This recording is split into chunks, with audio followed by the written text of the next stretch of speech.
道大家有没有发现，现在 UP 们制作一期视频的成本越来越爆炸，有制作周期长达3年的，有光准备就花了几十万的，还有直接把自己放荒岛的。作为观众的我也很好奇啊，去年他们这么炸的视频到底需要花多少钱？去年最炸的事情到底是什么呢？正好我还真认识他们，那不如直接帮大家一起问问。那么首先有请好归好，我是 Steve。好哥，我是 Tim， 很荣幸受到邀请来分享一下我今年做过比较有挑战的项目。那如果要说最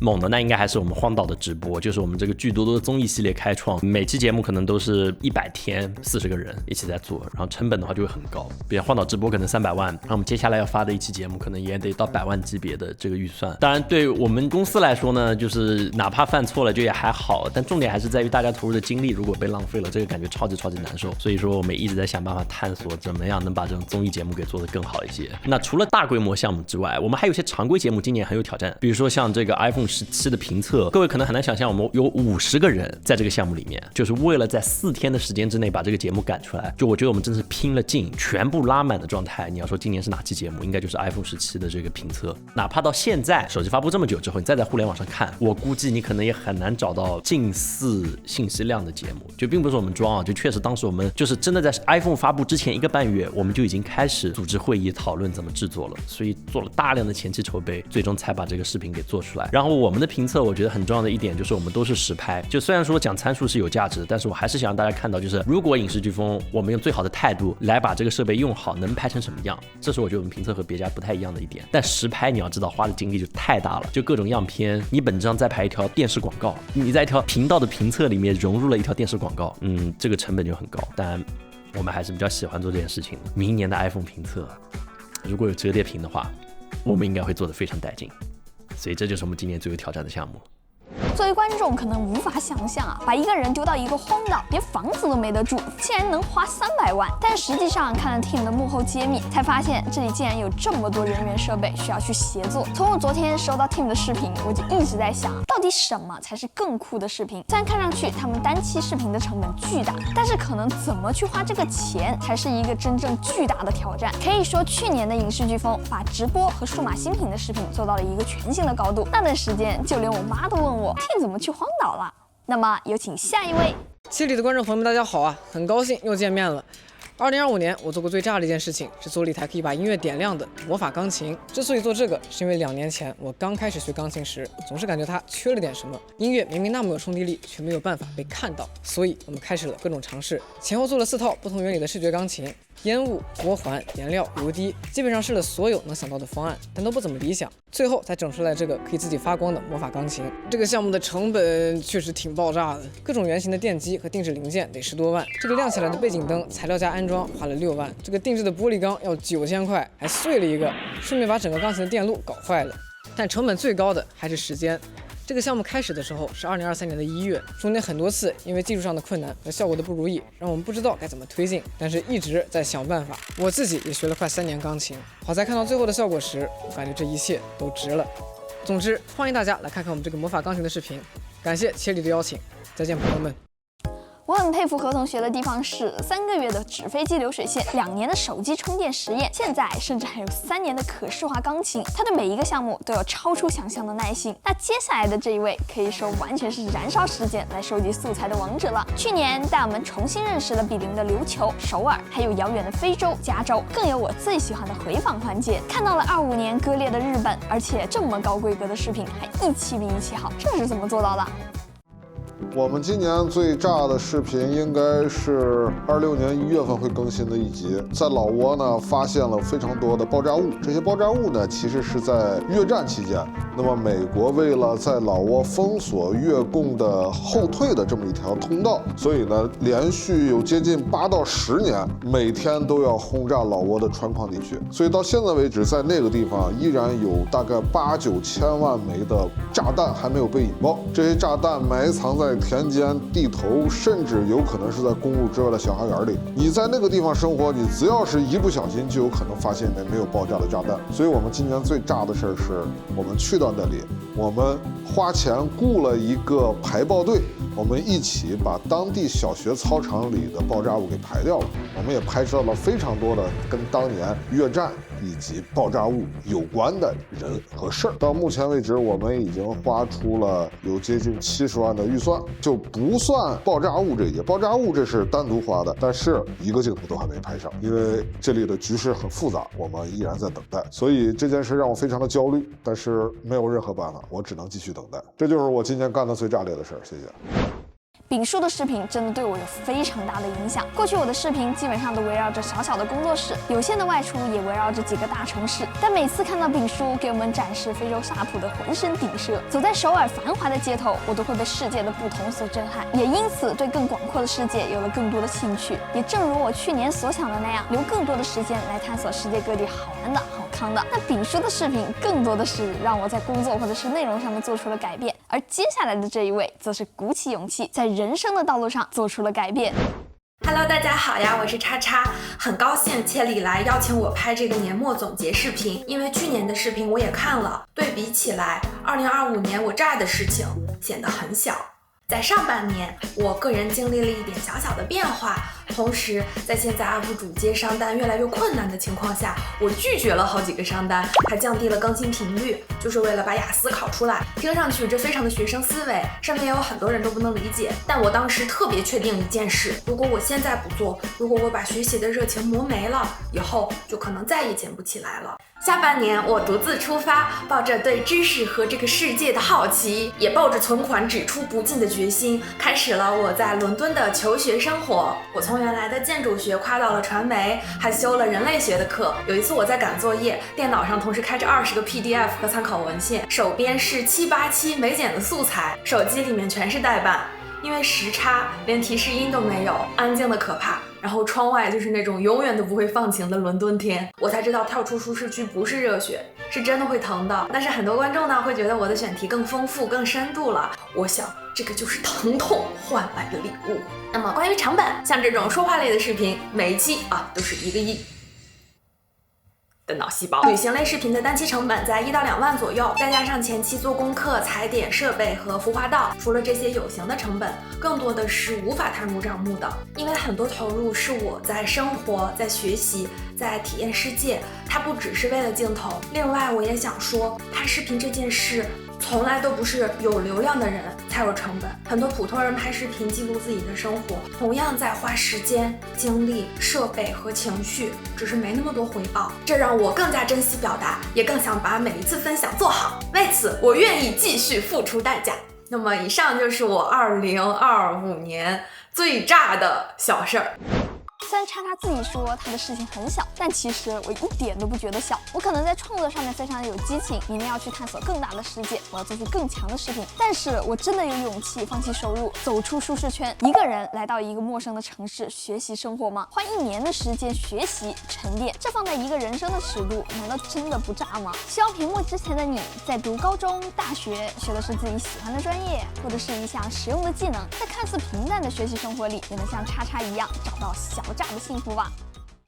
哈，下一位 UP 主就是我自己了。我没有说大话，去年我说要带大家去看世界，25年我确实是做出了一些尝试，开辟了一些新的系列，跟瑞哥用料理机 PK 下厨，成功获胜，实地打卡香港热门网红景点，看看照片和照片的差距。年终还探索了一下海外据说超发达的线下购物，看看和我们的线上到底能不能比。不过要说我最炸的一次，还得是中世纪的东欧之旅。在去年玩完《天国拯救2》这款游戏之后，我就很想去体验一下中世纪的真实生活。说走就走，我们来到了东欧，体验了真正的打铁、制甲、战斗，还采访到了这里的特殊工作者。这整一个花费也超过了6位数，可以说每一个地方都会花钱。比如那个剧组并不好约，因为工作的特殊性，我们通过朋友找到了一位地头蛇中间人，才联系上了这一个剧组。最后花费了800欧，答应我们可以在他们开拍之前采访30分钟，并且他们的老板要求全程不能拍摄到脸。男女主因为本身就有开账号，所以也可以顺便宣传自己。他们的摄影师也有自己的职业理想，因为之前几次出国的经验，让我们在项目的安排上面也更加合理了。在短短的7天时间里面，我们拍到了比之前多得多的内容，这里还得去掉往返3天的时间。在我们出发之前，我们还请教了一下视频道的稳重，还有影视飓风的小伙伴们，看看他们是怎么规划如此复杂的拍摄行程的。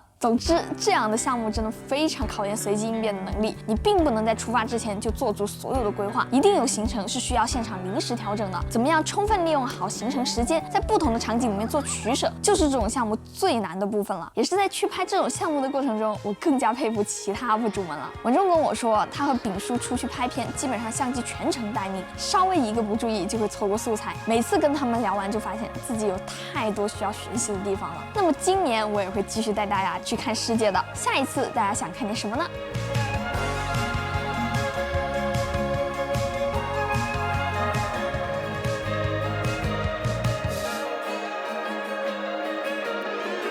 那么有请下一位。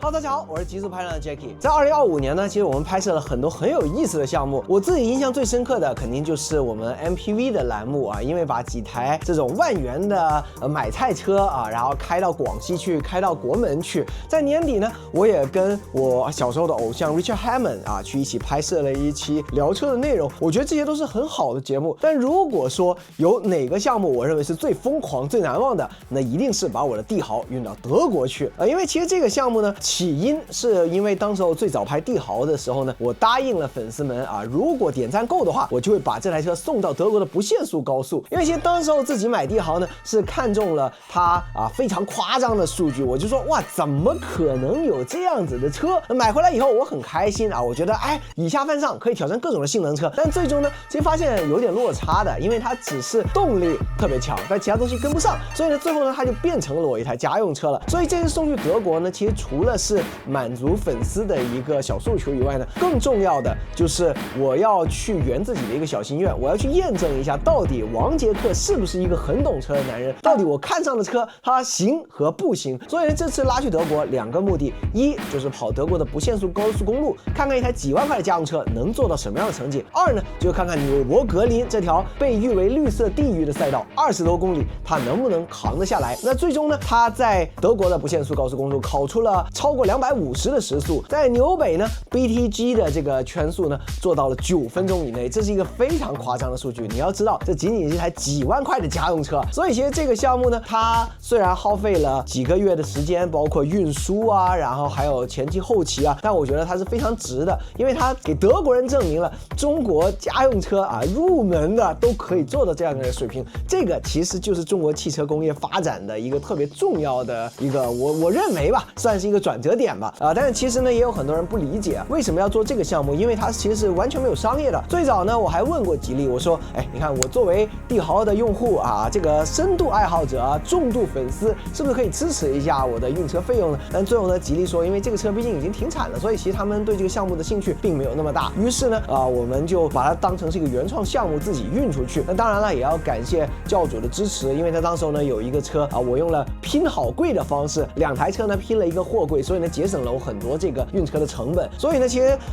这个的疯狂是在于为了自己的一个小小的念想，然后就把一台车这么大费周章的运出去了。以前没有过，之后也不知道会不会有。所以呢，这个也是我认为在2025年我们特别疯狂的一个项目。但其实我觉得这个也是特别重要意义的，因为这也证明着其实玩车它不仅是最高性能的超跑，也不仅是情怀老车，其实一台陪伴自己的家用车，跟你出生入死的小伙伴，它也是可以是汽车文化自己玩车里面重要的一员。所以呢，我觉得这个呢也是我们2025年最重要的一个项目之一。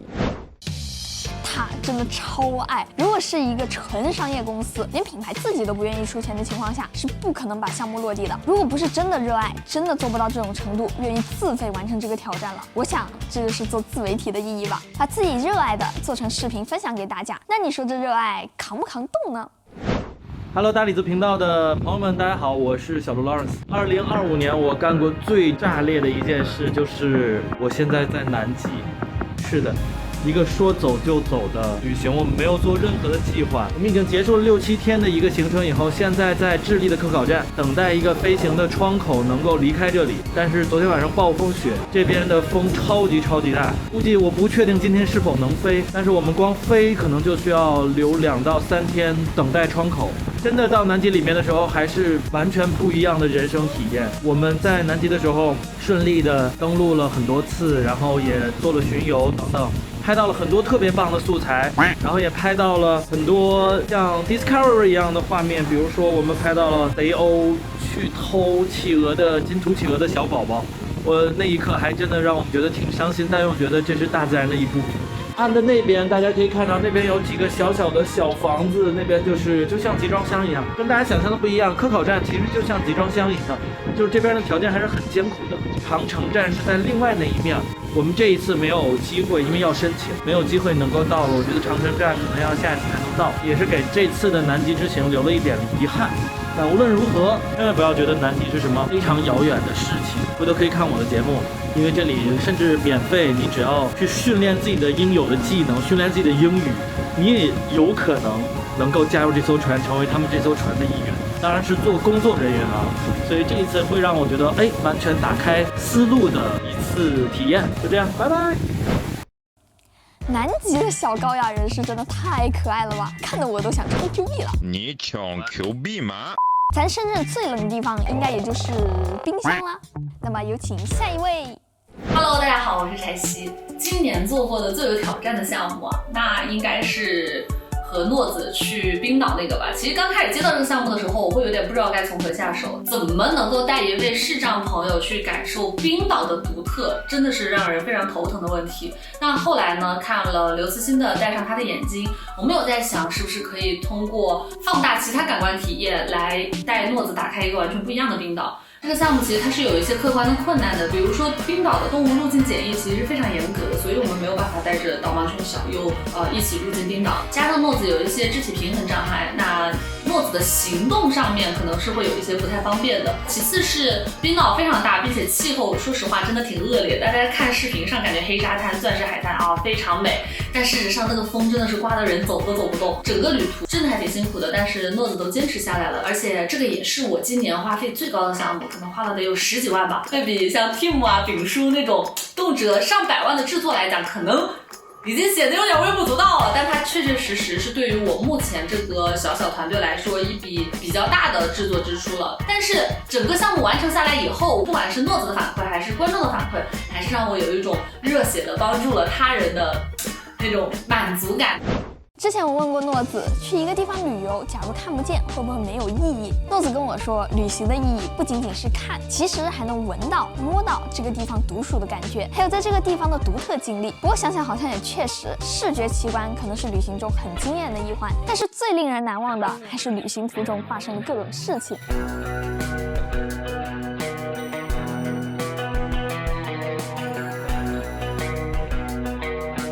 感谢今年各位朋友们的分享，不知道小伙伴们有没有发现，就是 UP 们都在重新思考自己作为 UP 的初衷和探索新的边界，砸钱砸时间不再是一个博眼球的标签，甚至每一期视频都是这个标准制作的。虽然当 UP 主都这么长时间了，都说干久了会有倦怠，但是在流量普遍下滑、观众要求也越来越高的情况下，大家反而加重创作的投入，好像做视频真的就是我们的理想了。拼尽全力做出一期视频，真的能开心好久好久。